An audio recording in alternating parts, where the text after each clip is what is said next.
नमस्कार मित्रांनो, स्वागत आहे तुमचं आताच्या ब्रेकिंग न्यूजमध्ये। मित्रांनो, भ्रष्टाचार ही आपल्या देशातील एक मोठी समस्या आहे। आपण अनेकदा भ्रष्टाचार म्हटलं की राजकीय नेत्यांवरती टीका करतो। अर्थात नेते मंडळी आर्थिक गोंधळ घालतात याबाबत शंकाच नाही, परंतु नेत्यांसोबतच प्रशासकीय अधिकारी देखील भ्रष्टाचार करण्यात मागे राहिलेले नाहीत। आपल्यापैकी अनेकांनी सरकारी कार्यालयामध्ये केलेल्या भ्रष्टाचाराचा अनुभव नक्कीच घेतलेला असेल। एखादं काम लवकर करायचं असेल तर पार ऑफिस बॉय पासून अधिकाऱ्यांपर्यंत सर्वांनाच पैसे हे चारावे लागतात।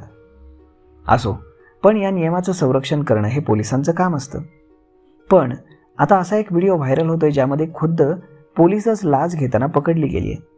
या महिला पोलिसानं 10,000 रुपयांची लाच मागितली आणि जेव्हा तिला पकडलं तेव्हा ती काय कारण सांगते हे पाहून सगळे चक्रावले गेले।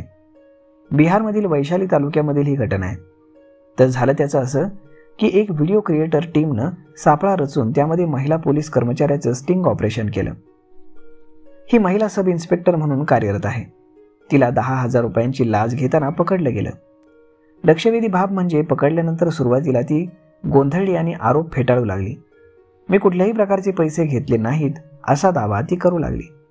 परंतु तिच्या विरोधामध्ये सबळ पुरावे आहेत हे लक्षामध्ये आल्यानंतर मात्र घरी गॅस सुरू आहे असा दावा करून ती पळ काढण्याचा प्रयत्न करू लागली। दरम्यान चित्रित केलेला व्हिडिओ सध्या सोशल मीडियावरती प्रचंड व्हायरल होत आहे। तर मग मित्रांनो, आता अशा पोलिसांवरती सरकार काय कारवाई करतं हे पाहणं जास्त गरजेचं आहे।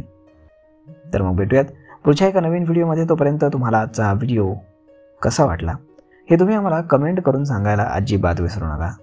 आणि जर आवडला असेल तर आपल्या जवळच्या मित्रमंडळींसोबत देखील हा व्हिडिओ तुम्ही शेअर करायला विसरू नका। धन्यवाद।